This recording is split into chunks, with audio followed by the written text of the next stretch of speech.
जनता को बेवकूफ़ बनाने का काम किया जा रहा है। बिल्कुल किसी ऐसे मुद्दे पे नहीं बात हो रही है। हम युवाओं के रोजगार की बात नहीं होती है, शिक्षा पे बात नहीं होती, स्वास्थ्य पे बात नहीं होती है। सिर्फ धर्म, जात, अली, बजरंग बली, न जाने ऐसे ऐसे किस मुद्दे पे लोग बात करके बिल्कुल पूरे चुनाव को जो है धर्म और जात के आधार पे बांट करके निश्चित रूप से ये लोकतंत्र का हनन हो रहा है।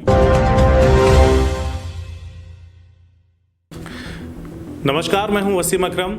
इस वक्त मेरे साथ मौजूद हैं स्टूडियो में गांधीगिरी की टीम के दो महत्वपूर्ण सदस्य मौजूद हैं। मेरी बाईं तरफ मौजूद हैं विवेक पांडे मौजूद हैं और दाईं तरफ ऋषभ उपाध्याय मौजूद हैं। आप दोनों गांधीगिरी टीम के रीढ़ हैं। गांधीगिरी टीम के बारे में थोड़ा सा आपको बताता चलूं कि आजमगढ़ जिले में इन्होंने एक रेवोल्यूशन लाया है, एक क्रांति लाई है स्वच्छता के मामले में। लोगों को गुलाब देते हैं और स्वच्छता का संदेश देते हैं। इन्होंने बहुत अच्छे काम किए हैं समाज सेवा के दृष्टिकोण से अगर मैं बात करूं।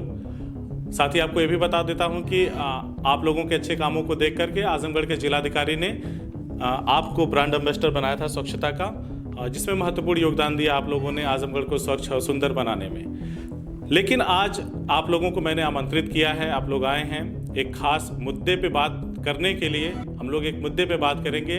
देश में जो लोकसभा का चुनाव हो रहा है, 2019 का जो ये आम चुनाव हो रहा है, जिसमें इस वक्त सारा देश चुनाव के खुमार में डूबा हुआ है। तो हमने आपको आमंत्रित किया है कहीं ना कहीं ये जानने के लिए कि देश की जो राजनीति की दिशा व दशा है वो किस रास्ते पे जा रही है, सही जा रही है या कुछ कमियां हैं। इन सारे मुद्दों पे बातचीत करेंगे। जनता की क्या समस्या है, किसानों की क्या समस्या है, विद्यार्थियों जो पढ़ने लिखने वाले छात्र छात्राएं हैं उनकी क्या समस्या है, स्वास्थ्य के क्षेत्रों में कितना सुधार होना है या कितनी सरकार से गुंजाइश थी, इन सारे मुद्दों पर बातचीत करेंगे। लेकिन सबसे पहले बातचीत का सिलसिला शुरू हो। आप दोनों का स्वागत है। बहुत बहुत स्वागत है वसीम भैया, और CIB इंडिया न्यूज़ परिवार को भी मेरी तरफ से बहुत बहुत बधाई, हार्दिक शुभकामनाएं। ऋषभ जी, आपका भी स्वागत है। बहुत बहुत स्वागत भी आपका भी है और बहुत बहुत आभार भी आपका है कि हम लोगों को आपने आमंत्रित किया। और एक सामाजिक संगठन होने के नाते शायद राजनीति से दूर जो आजमगढ़ के और जो देश के महत्वपूर्ण मुद्दे रहेंगे उसको हम लोग रख सकेंगे। अक्सर ये कहा जाता है कि सामाजिक संगठन है, राजनीति से दूर रखना चाहिए, है ना। लेकिन मेरा ये मानना है कि अगर सामाजिक संगठन ना हो देश में, आप जैसे लोग ना हो देश में, सामाजिक कार्यकर्ता ना हो, तो राजनीति बेलगाम हो जाएगी। बिल्कुल, देखिए निश्चित तौर पर जिस प्रकार से आज देश की विगत 70 सालों में स्थितियाँ रही हैं और होती जा रही हैं, उसमें जो एक महत्वपूर्ण योगदान रहा है वो सामाजिक संगठनों का रहा है। अक्सर चेताते रहते हैं सरकार, और हम लोग अक्सर आंदोलन के माध्यम से पुतला दहन, पुतला फूंक करके, एक अभियान चला करके, लोगों को जागरूक करके हम हर उन मुद्दों को, जो मुद्दे सरकार दबाना चाहती है, जो मुद्दे सरकार चाहती है कि ये जनता तक ना पहुँचे, जनता इसका विरोध ना करे, जो कि देश हित में नहीं होता है, उन मुद्दों को तमाम सामाजिक संगठन जो देश में चल रहे हैं वो अपनी अपनी जिम्मेदारियों को समझते हुए देश की जो सत्ता सरकार होती है उसको समझाने और चेताने का काम करती है। और ये बहुत ही अच्छी बात है कि अगर जनता को इस माध्यम से जागरूक नहीं किया जाएगा तो देश में और चीज़ें, जो गलत चीज़ें हैं वो भी फैलती चली जाएंगी। ऋषभ जी, आपसे पहला सवाल लूँगा कि 2019 का जो आम चुनाव चल रहा है, क्या सोचते हैं इसको लेकर के? पहली बात तो ये दुर्भाग्य देश का है कि किसी मुद्दे पे तो चुनाव हो ही नहीं रहा है। यहाँ सिर्फ धर्म जाति के आधार पर चुनाव लड़ रही है और 500 से अधिक सीटों पे चुनाव हो रहा है, जबकि लगता है कि सिर्फ 2 सीटों पे चुनाव हो रहा है, एक राहुल गांधी का और नरेंद्र मोदी का। ये बिल्कुल कतई नहीं होना चाहिए। भारत एक लोकतांत्रिक देश है, लोकतंत्र है जहाँ जनता वोट देती है। हम और आप, बाकी मैं सभी जनता से भी कहना चाहूँगा, क्या हम वोट देते हैं एक सांसद को देते हैं कि प्रधानमंत्री को देते हैं? हम एक प्रतिनिधि अपना चुनते हैं, सांसद चुनते हैं, और एक सांसद हम चुनते हैं, फिर वो सारे सांसद मिलकर के एक प्रधानमंत्री को चुनते हैं। सबसे पहले लोकतंत्र तो यहीं भी खत्म हो जाता है जब पहले से घोषित हो जाते कि नहीं, हमारे प्रधानमंत्री राहुल गांधी होंगे या हमारे प्रधानमंत्री नरेंद्र मोदी होंगे। वो सांसद बताएंगे कि प्रधानमंत्री हमारा कौन होगा। जनता को बेवकूफ़ बनाने का काम किया जा रहा है। बिल्कुल किसी ऐसे मुद्दे पे नहीं बात हो रही है। हम युवाओं के रोजगार की बात नहीं होती है, शिक्षा पे बात नहीं होती है, स्वास्थ्य पे बात नहीं होती है। सिर्फ धर्म, जात, अली, बजरंग बली, न जाने ऐसे ऐसे किस मुद्दे पे लोग बात करके बिल्कुल पूरे चुनाव को जो है धर्म और जात के आधार पर बांट करके निश्चित रूप से ये लोकतंत्र का हनन हो रहा है। एक बात और आ रही, जैसे ऋषभ ने कहा कि बजरंग बली, अली और जात धर्म के बात में बांट करके किया जा रहा है। एक और मुद्दा आ रहा है कि लोग ये कह रहे हैं, भाजपा के नेता कह रहे हैं, उनके समर्थक कह रहे हैं कि ये राष्ट्रवादियों और राष्ट्रद्रोहियों के बीच में चुनाव है। क्या सोचते हैं आप?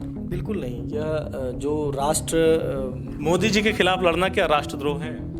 बिल्कुल नहीं, यह लोकतंत्र है और इस देश में हर व्यक्ति भारतीय है और हर व्यक्ति के अपने आप में एक राष्ट्रवादी है और हर व्यक्ति अपने देश के बारे में सोचता है, चाहे वो राहुल जी हों, चाहे वो सोनिया जी हों, चाहे वो अखिलेश हों, चाहे वो मोदी जी एक हों। बात आ रही, थोड़ा सा तीखा बात है, अक्सर ये कहा जा रहा है कि जितने चुट्टे हैं, जितने इस तरह के लोग हैं, सब एक हो गए हैं एक स्वच्छ और ईमानदार छवि के नेता को रोकने के लिए, मोदी जी को रोकने के लिए सबने ये बेमेल का गठबंधन कर लिया है। ऐसा नहीं है, गठबंधन अपनी उस राजनीतिक पार्टियों का अपनी विचारधारा है, वो अपनी विचारधाराएं, मायावती जी, अखिलेश जी, हो सकता है इनकी विचारधाराएं पहले अलग अलग थी, एक दूसरे को एक मंच पर गाली दिया करते थे, मायावती जी उनको, अखिलेश जी उनको, कोई बात नहीं, अब एक मंच पर एक विचारधाराएं हो गई हैं। अब ये बात तो कार्यकर्ता जनता को समझनी होगी, जनता इसका जवाब देगी। ये जानना चाहता हूँ कि आखिर ऐसा क्या हो गया है कि जनता भी इन मुद्दों से भटक गई है, जो उनकी बुनियादी ज़रूरतें हैं, स्वास्थ्य, शिक्षा, सुरक्षा, इन सब मुद्दों पे ना बात करके अली बनाम बजरंग बली, हिंदू बनाम मुस्लिम,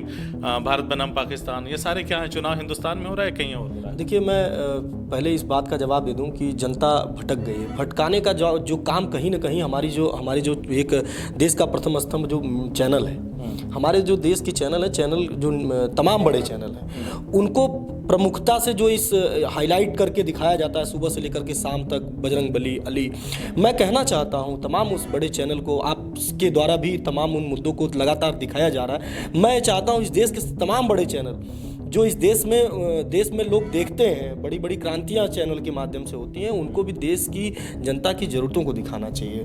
अब वो खुद चैनल जा करके अली बनाम बजरंग बली, कहीं किसी के, जब एक किसान आत्महत्या करता है तो क्यों आखिर उसको एकदम से छोड़ दिया जाता उन मुद्दों को कि आखिर इसने क्यों आत्महत्या की? जब एक छात्र पैसे की वजह से, तंगी की वजह से पढ़ाई नहीं कर पाता, या कोई खाने की वजह से मर जाता है, कोई भात कहते झारखंड में एक बच्ची मर गई, इन मुद्दों को क्यों नहीं दिखाया जाता जो असल मुद्दे हैं? देखिए, वही बात मैं फिर से कहना चाहता हूँ। पहली बात कि इस देश को दिशा देने का जो एक प्रमुख काम करती है वो है मीडिया। मीडिया ने सन 2014 में जिस प्रकार से एक बहुत बड़ी अन्ना का आंदोलन रहा, उसको किस प्रकार से जनता के सामने लाया गया, उसमें केजरीवाल जैसे एक मुख्यमंत्री एक निकल के आते हैं। यह बात जनता जानती है कि मीडिया जो दिखाती है जनता उसको सच मानती है। यह मैं बिल्कुल पूर्णतः बताना चाहता हूँ आपको। सोशल मीडिया हो चाहे मीडिया हो, मीडिया के माध्यम से जो भी चीज़ें आप दिखाएंगे जनता उसको 100 आना सच मानती है।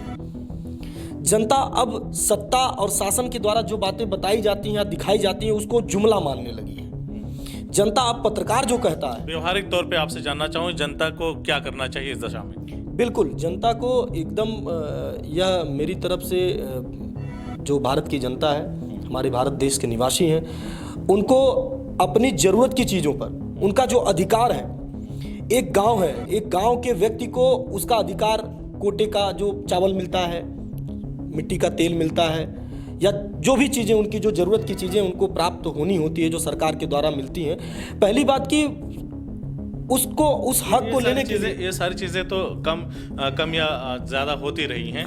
जो ज़रूरी मुद्दे हैं जिनके बिहाफ में चुनाव लड़ा जाना चाहिए था, उन पे ना लड़के अलग अलग चीज़ों के लिए बात हो रही है। बिल्कुल, ये बिल्कुल देश को शिक्षा, स्वास्थ्य, रोजगार, हमारे गांव के जो बच्चे आज बेरोजगार हुए पड़े हैं, जब बेरोजगारी का जो माहौल होता है ना, वो बेरोजगारी के माहौल में जो नौजवान होता है वो गलत राह पर विरोधी जो लहर चली 2014 में, जिसने यूपीए जैसे पार्टी को, सत्ता को उखाड़ फेंका, जो 10 साल लगातार मनमोहन सिंह ने सरकार चलाया, यूपीए सरकार चली गई 2014 में।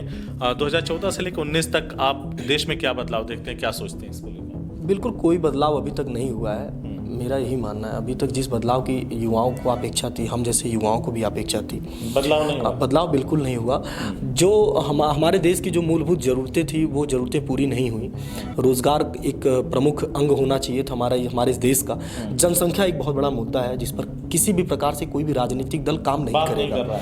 क्यों नहीं करेगा? सबसे बड़ी शुरुआत होनी चाहिए जनसंख्या वृद्धि, जिस पर हम रोक लगा करके, जिस पे हम एक कानून बना करके देश की व्यवस्था को, हमारी व्यवस्था इस समय डामाडोल हो चुकी है, और इस पर किसी भी राजनीतिक दल, चाहे वो भाजपा हो, चाहे वो सपा हो, चाहे वो कांग्रेस हो, इस मुद्दे को टच इसलिए नहीं कर रही है क्योंकि उसका वोट बैंक गड़बड़ हो जाएगा। तो चुनाव की राजनीति है, उसमें इस देश का विनाश हो जाए, उससे मतलब नहीं है चुनाव। स्थिति तो अगर जनसंख्या नियंत्रण नहीं किया गया, इस पर कुछ काम नहीं किया गया, स्थिति भयावह हो जाएगी। बिल्कुल, मैं वही बात आपसे फिर कहना चाहता हूँ, जैसे कि हमारे आजमगढ़ की जो जनसंख्या है, जनसंख्या के आधार पर हमारे यहाँ ना रोजगार है, ना व्यवस्था है, ना सुरक्षा है, ना स्वास्थ्य है, किसी भी प्रकार की जो एक मूलभूत ज़रूरत की चीज़ें होती हैं वो नहीं होती। अभी आप सरकारी अस्पताल में चले जाएं, आप बीमार हैं, अब गर्मी आ चुकी है, तमाम तरीके की बीमारियां होंगी, और उस बीमारियों को जब हमारे यहाँ से लोग जाएंगे जिला अस्पताल में, वहाँ दवाएं नहीं होंगी, एक महामारी बीमारियां लोगों के बीच में फैलेंगी,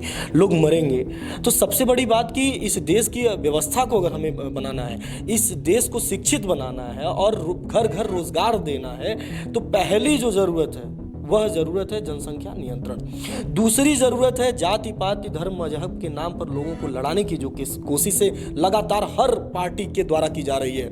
मैं हर उस पार्टी को उस रास्ते पर नज़र आता हुआ देख रहा हूँ कि हर पार्टियाँ जाति और मजहब के नाम पर वोट मांग रही हैं। आप आजमगढ़ के ही टिकट की ही बात कर लें, स्पष्ट रूप से आप देख रहे होंगे कि यादव और यादव। क्यों, ये सवाल है मेरा, क्यों यादव ही यादव? कोई और भी प्रत्याशी हो सकता था, अखिलेश यादव की जगह भी कोई और प्रत्याशी हो सकता था। भाजपा ने सोचा हो अखिलेश यादव की कांटे की यादों से ही पूरी की जा सकती है। यह सोचना कहीं ना कहीं भाजपा के पक्ष में नहीं है, भाजपा के पक्ष में नहीं। ऋषभ, आप क्या सोचते हैं जो आजमगढ़ के मुद्दे हैं, जो ज़रूरतें हैं, इन दोनों पार्टी के कैंडिडेट्स जो हैं, एक राष्ट्रीय अध्यक्ष हैं सपा के अखिलेश यादव, दूसरे दिनेश लाल यादव हैं भाजपा के, इनसे क्या उम्मीदें लगती हैं कि अगर ये इनमें से कोई भी जीता तो आजमगढ़ के जो मुद्दे हैं उस पर कौन सही ढंग से काम कर पाएगा? काम तो लगता है दोनों लोग नहीं कर पाएंगे, क्योंकि पिछले 5 साल पहले भी जब माननीय मुलायम सिंह यादव चुनकर के यहाँ से सांसद हुए थे, बड़ी आस थी कि हमारे प्रतिनिधि, हम लोग गर्व से कहते थे हमारे प्रतिनिधि राष्ट्रीय अध्यक्ष माननीय मुलायम सिंह यादव जी हैं, जिनका दर्शन नहीं मिला किसी को, पूरे 5 सालों में दर्शन नहीं दिया। और अब उन्हीं के काम की बदौलत हमको लग रहा है कि उन्हीं के पुत्र अखिलेश यादव जी मैदान में आ गए हैं। जबकि 5 साल में अगर मुलायम सिंह यादव के क्षेत्र के हिसाब से आजमगढ़ को उठा के देखा जाए तो यहाँ पे ऐसा कोई कार्य नहीं हुआ है जिससे कि 2, 4, 10, 100 लोगों को भी रोजगार मिल गया। क्या किसी प्रकार की इंडस्ट्री की यहाँ व्यवस्था नहीं की जा सकती थी? यहाँ के युवाओं के रोजगार के लिए कोई अन्य कार्य यहाँ नहीं शुरू किए जा सकते थे? रेलवे लाइन से लेकर के एयरपोर्ट तक की कोई भी ऐसी बड़ी व्यवस्था नहीं की गई जिससे हम लोग ये कर सकें हाँ ये VIP सीट है माननीय मुलायम सिंह यादव जी का। और आज की डेट में फिर वही चीज़ हुई, जैसे 5 साल में उनके दर्शन नहीं हुए, वैसे हमारे दिनेश लाल यादव निरहुआ जी भाजपा से और अखिलेश यादव जी सपा से, दोनों के दोनों लोग आजमगढ़। निरहुआ जी ने तो कहा है कि अगर मैं फिल्में छोड़ दूंगा करना, मैंने छोड़ भी दिया है, जीता तो यहीं जिले में रहूँगा, जिसको फिल्म बनानी रहेगी वहीं आएगा। देखिए तो कहने के लिए है ना, कहने को तो ये तो चुनावी जुमला है, कहने को तो सब लोग कहते ही हैं। बिल्कुल बिल्कुल, ये कहने क्या आपको लगता है कि अगर मान लीजिए निरहुआ यहाँ जीत जाते हैं तो क्या वो आजमगढ़ में रह करके सबका प्रतिनिधित्व करेंगे? हमें तो नहीं लगता। अगर करते हैं तो बहुत अच्छी बात है, लेकिन हमें बिल्कुल ऐसा नहीं लगता कि इन दोनों लोगों से कोई भी अगर चुनाव जीतता है तो आजमगढ़ के लिए सौभाग्य की बात है। आजमगढ़ के बारे में कहा जा रहा है कि जो भी विकास के कार्य हुए हैं कमोवेश सबसे ज़्यादा समाजवादी पार्टी की सरकार में हुए हैं। जैसे आज अखिलेश यादव आए थे कलेक्ट्रेट में नामांकन करने के लिए, उन्हीं के द्वारा बनवाया हुआ है। और उसके बाद महिला अस्पताल का जीर्णोद्धार, सपा सरकार में आपके यहाँ PGI बना और बहुत सारी चीज़ें, कृषि विश्वविद्यालय, इन सारी चीज़ों की नींव पड़ी या जो भी कुछ है उन्हीं के द्वारा बनाया गया। दूसरी सरकारों ने कुछ नहीं किया। हालांकि योगी जी ने राजकीय आवासीय विश्वविद्यालय की मांग को मान लिया है। क्या लगता है कि कहीं ना कहीं जो चीज़ें अखिलेश यादव के फेवर में जा रही थी, जो विकास के मुद्दे थे, वो योगी जी पे भारी पड़ेंगे या भाजपा पे भारी पड़ेगा? जी, पहले तो ये कि जो सपा ये गिना रही है कि हमने ये कार्य किए हैं, सबसे पहले तो मैं बता दूं कि आजमगढ़ ने जितना प्यार सपा को दिया है किसी ने दिया ही नहीं है। 10 में से 9 विधानसभा सीटें आजमगढ़ ने सपा को जीत के दी, लोकसभा सीटें सपा को दी गई, तो कुछ तो कार्य करना उनका बनता ही है। और ये सत्य है कि आजमगढ़ में जो किया वो कोई खैरात नहीं दिया, लोगों का हक था। बिल्कुल बिल्कुल हक था हमारा, लेकिन ये है कि PGI भी बना तो आपके चकरपानपुर में, आपको भी पता, आप मेरे साथ गए थे, वहाँ पे जो मुद्दा हम लोगों ने चलाया था कितना सुधार हो गया। CIB पूरा खाली था।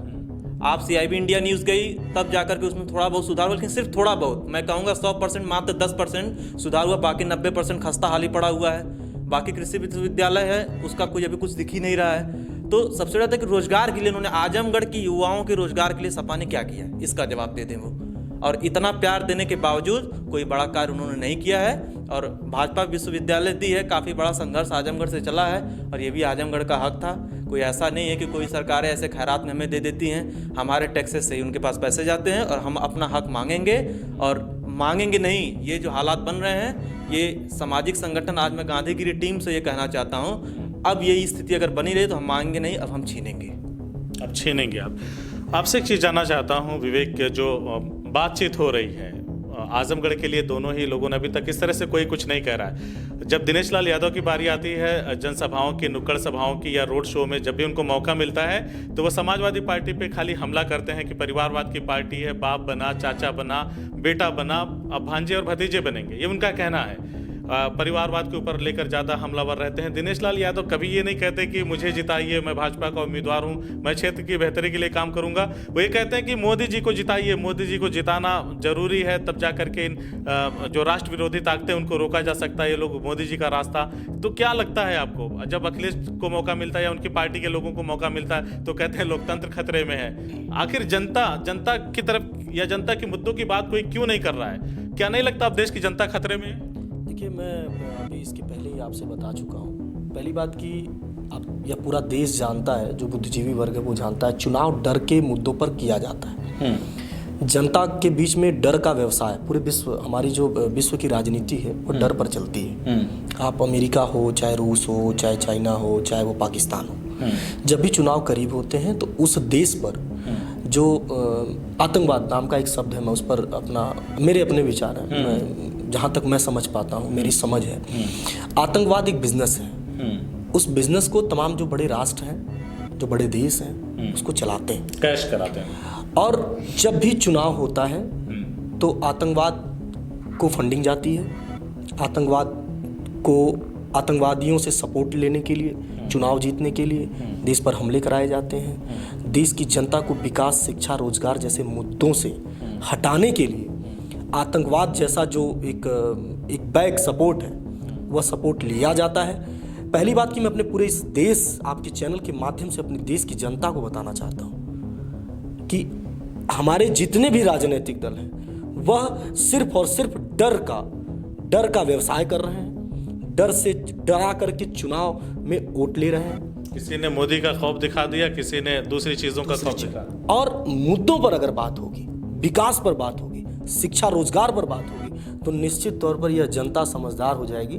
तो जब समझदार हो जाएगी, शिक्षित हो जाएगी, इस पर क्या कहेंगे? जो दिनेश कहते रहते परिवारवाद के बारे में, सिर्फ मोदी को जिताने की अपील करते हैं, मैं मोदी जी को मजबूत करने आया हूँ, क्या ऐसा हो गया? मोदी जी की स्थिति इतनी कमजोर हो गई कि अब सारे लोग इस तरह की बातें कर रहे हैं? यही बात मैं स्पष्ट करना चाहता हूँ कि हमारे जो भी सांसद प्रतिनिधि हैं, अब यह जनता समझदार हो रही है, उसको भी कोई ये नहीं बोल रहा है कि मैं आजमगढ़ की जनता के लिए ये करूँगा। नहीं, वो बिल्कुल नहीं कहेंगे, क्योंकि वो जनता के बीच में जा रहे हैं। वो मोदी मोदी करके वोट लेना है, किसी को जय जय अखिलेश करके वोट लेना है। तमाम जिले में होगा अखिलेश जी यहाँ रहेंगे भी नहीं, वो जनता की समस्याओं को जानेंगे ना, वो यहाँ के लोगों से मिलेंगे।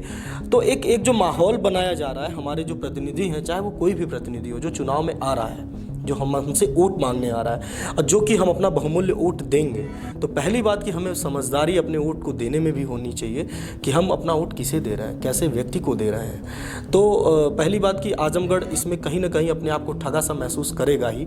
आप देख लें, सिधारी पर एक पुल बन रहा है, 4 सालों से वह पुल अभी भी बन ही रहा है, इंतजार कर रही है हमारी आजमगढ़ की जनता की। कब आसपास के दुकानदार टूट चुके हैं, उनकी कमर टूट चुकी है। आपके कैमरे हमेशा उसके आसपास रहे हैं, मैंने देखा है, और आजमगढ़ से कोई भी ऐसा बड़ा नेता नहीं है जो कि उसके आसपास नहीं गया हो।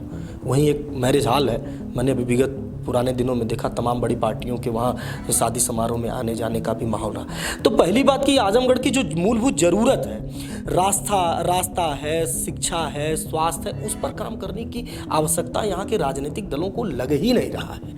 हर व्यक्ति किसी भी द्वार पर जा रहा है तो वो मोदी और अखिलेश के नाम पर, अखिलेश और मोदी का ये एक भय, डर, अब वो अपने क्या करेगा इस बात को बताने की वो उसके अंदर हिम्मत ही नहीं है, क्योंकि उसको पहली बात कि उसको पता ही नहीं है कि उसको समाज के बीच में करना क्या है। वो बात भी खो गई है कि जनता की सरकार, वो आजमगढ़ की जरूरत क्या है, आजमगढ़ के युवाओं को चाहिए क्या, आजमगढ़ के किसानों को किस तरीके से पानी की ज़रूरत है, बिजली की ज़रूरत है, उनको बीज नहीं मिल पा रहे हैं, उनको खाद नहीं मिल पा रहे हैं, उनकी जुताई, मतलब तमाम तरीके की जो समस्याएं हैं, उन समस्याओं को हमारे जो प्रतिनिधि मंडल है, जो हमारे यहाँ के प्रतिनिधि जो चुनाव लड़ने के लिए मैदान में आए हैं, उनको पता ही नहीं है।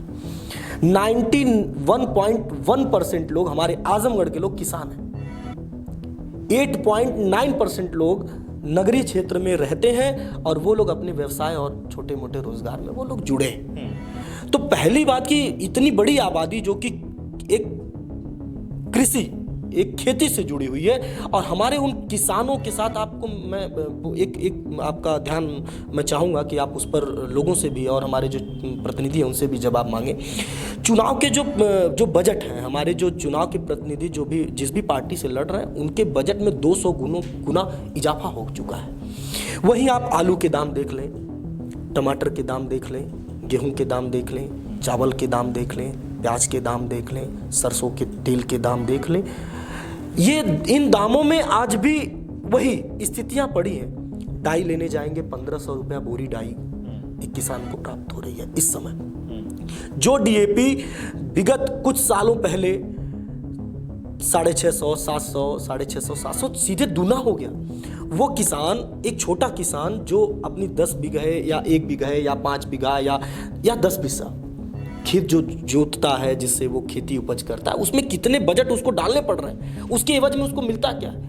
मैं 2014 में जो भारतीय जनता पार्टी की लोगों ने एक क्रांति लाई थी कि महंगाई के खिलाफ मार है, इस सरकार को ले डूबना, और ले भी डूबे। कांग्रेस की सरकार को महंगाई ने ले डूबा, लेकिन वो महंगाई कम होने के बजाय सरकार में बढ़ गई। बिल्कुल, मैं आपको स्पष्ट करना चाहता हूँ, आए दिन ये 5 साल की बात नहीं है। मैं स्पष्ट करना चाहता हूँ, चाहे वो कांग्रेस की भी सरकार रही हो, चाहे वो जनता दल तमाम सरकार रही हो, चाहे वो अटल बिहारी वाजपेयी जी रहे हों, प्रतिनिधि किए हों, कोई भी सत्ता दल आया है, तो उनके आने के बाद हमारे किसानों की स्थितियाँ, जो हमारे किसान, जो इस देश की ज़रूरत है, कहा जाता है भारत, जो हमारा भारत है वो गाँव का भारत है, शहरों का भारत नहीं है। हमारे इस भारत ने, भारत की जो एक जो सभ्यता है, हमारी संस्कृति है, हमारे यहाँ का किसान रो रहा है।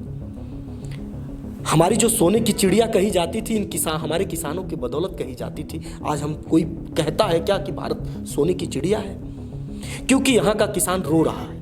आप जब उसके घर जाएंगे, आप अपना कैमरा लेकर के जाइए, तो वो जो बजट वो बैठा रहेगा, तो कहीं गहना रख के, कहीं अपने घर सूद पे, ब्याज पे पैसे, समस्याओं पे कहीं कोई नियंत्रण नहीं, कोई बात नहीं हो रही। प्रकार से कोई भी नियंत्रण नहीं है। और जो महंगाई दर है वो लगातार बढ़ती जा रही है। जो ज़रूरतें हैं देश की, जो जनता की ज़रूरतें हैं, जो किसान की ज़रूरतें हैं, जो युवाओं की ज़रूरतें हैं, वह जो हर व्यक्ति की ज़रूरतें हैं, वह ज़रूरतें पूरी नहीं हो रही हैं। हमारे आने वाली जो भी सरकारें हों, मैं आपके इस चैनल और इस डिबेट के माध्यम से उनसे भी आग्रह और निवेदन करना चाहता हूं कि वो अपनी पॉकेट भरने के बजाय, वो अपनी सब्सिडी लेने के बजाय, वो अपने फ्लाइट से उड़ने के बजाय, अपने हेलीकॉप्टर से घूमने के बजाय हमारे जनता के बीच में, हमारे किसानों के बीच में जाएं और उनकी दुर्व्यवस्थाओं को देखें, उनकी व्यवस्थाओं को सही करने की कोशिश करें। ऋषभ, संकट बड़ा है, जनता की सरकार होती है, लेकिन जनता के मुद्दों पर कोई बात नहीं हो रही, कोई करना भी नहीं चाह रहा है। आपसे जानना चाहूँगा कि आप सामाजिक संगठन के लोग हैं, आप और विवेक, आपकी पूरी टीम है, इंटायर टीम है, आप लोग बहुत काम करते हैं, रूट लेवल में जाके, ग्रास रूट में जाके काम करते हैं। अब इस दशा में आपकी टीम क्या करेगी, कैसे लोगों को जागरूक करेगी कि अपने अधिकारों के बारे में अपने जनप्रतिनिधियों से बात कर सकें? जी, पहले तो इन लोगों का जो ये घोषणा पत्र है दोनों पार्टियों का, इसमें से जो भी, अब भाई इसमें से होना ही, किसी न किसी को तो सांसद हमारा होना ही है।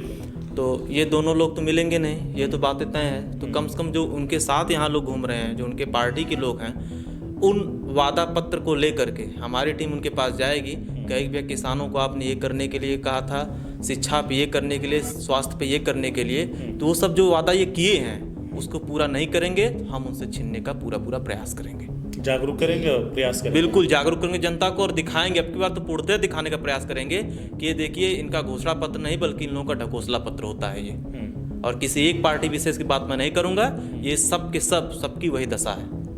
ये सारे लोग, सिर्फ दूर से लगता है कि बीजेपी, कांग्रेस या बड़ी बड़ी पार्टियां हैं, मुझे लगता है कि अंदर से सभी लोग एक हैं। सब लोग एक हैं, एक दूसरे को चोरी को लोग छुपाना चाहते हैं। मैं चाहता हूं कि अगर भाजपा को लगता है कांग्रेस के लोग भ्रष्टाचारी हैं, कांग्रेस को लगता है भाजपा के लोग भ्रष्टाचारी हैं, तो उनकी गवर्नमेंट आने के बाद उनके लोग क्यों नहीं जेल में जाते हैं?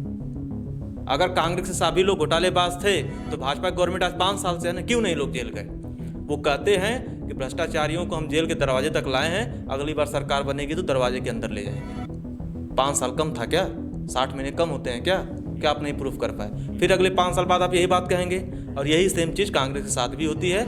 मेन मुद्दे पे लोग बात नहीं करते हैं, जनता को गुमराह करके सिर्फ अपनी सरकार बना करके अपने लोगों को राजा बनाने का काम करते हैं ये लोग, और जनता जस की तस होती है। आज राहुल गांधी 72,000 रुपये देने के लिए कहते हैं, वो सिर्फ कहते हैं काफ़ी जो गरीब लोग हैं उनको देंगे। अच्छी बात है, हमारे गरीबों को मिलना चाहिए, उनका हक मिलना चाहिए, लेकिन क्या उससे मिडिल क्लास पे बोझ नहीं बढ़ेगा? आखिर वो पैसे कहाँ से आएंगे? राहुल गांधी कहीं से कमा के तो लाएंगे नहीं, जनता का ही तो टैक्स होगा। तो निश्चित रूप से वो मिडिल क्लास के लिए तो समानता कुछ ऐसी व्यवस्था बननी चाहिए जो एक तरह से सभी को एक बराबर हक दिला सके। ये ना हो कि किसी को ज़्यादा हो जाए और किसी को कम हो जाए। तो मेन मुद्दे बात नहीं होती है, बस कहीं से वोट कहाँ से हमको मिल जाना है, यानी अपने फायदे के लिए सारा तामझाम इस तरह से कर अपने जहाँ से मेरा फायदा हो जाए। मैं 15 लाख दे दूंगा, मुझे वोट मिल गया। मैं 72,000 दे दूंगा, इनको वोट मिल गया। अगली बार ऐसे कोई और जुमला होगा, कभी मोदी का जुमला होगा, कभी राहुल का जुमला होगा, और जनता इसी में पीसती हुई चली जाएगी।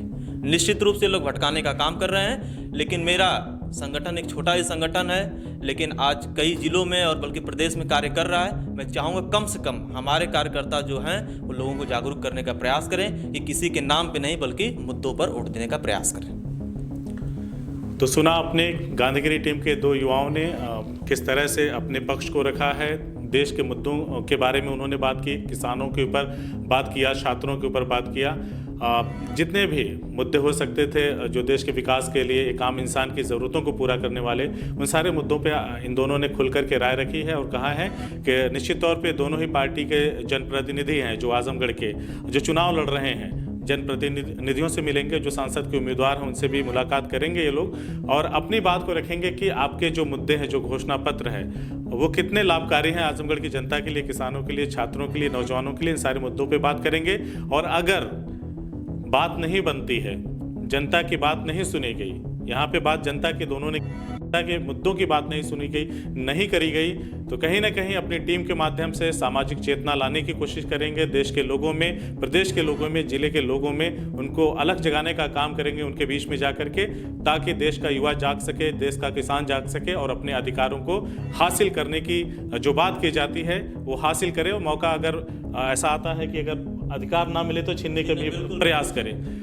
तो ऐसे ही हम तमाम लोगों से आपको मिलाते रहेंगे और जनता के मुद्दों की बात, क्योंकि सरकार से हमारा कोई सरोकार नहीं, सरकार आएगी, सरकार जाएगी, जनता के मुद्दों की बात हम सामाजिक संगठन के लोगों से कर रहे हैं। तो हम जनता के हित की बात करेंगे। सरकारें आती जाएंगी, बदलती जाएंगी। आज कांग्रेस की सरकार आएगी, कल मोदी जी की सरकार आएगी, आज मोदी की सरकार है, कल को कोई और भी सरकार आ सकती है, लेकिन बात जनता के मुद्दों पर होनी चाहिए, क्योंकि कहा जाता है कि भारत में हमेशा जनता की सरकार होती है। ऐसे तमाम लोगों से आपको मिलाते रहेंगे और उनकी बातों को आप तक पहुँचाने का काम करते रहेंगे। अगर आप हमारी ये वीडियो हमारे फेसबुक पेज पे देख रहे हैं तो पेज को लाइक करें और ख़बर को शेयर जरूर करें। और अगर आप ये वीडियो हमारे यूट्यूब चैनल पे देख रहे हैं तो चैनल को लाइक करें, शेयर करें और सब्सक्राइब जरूर करें। आप दोनों का बहुत बहुत शुक्रिया, धन्यवाद, बहुत बहुत।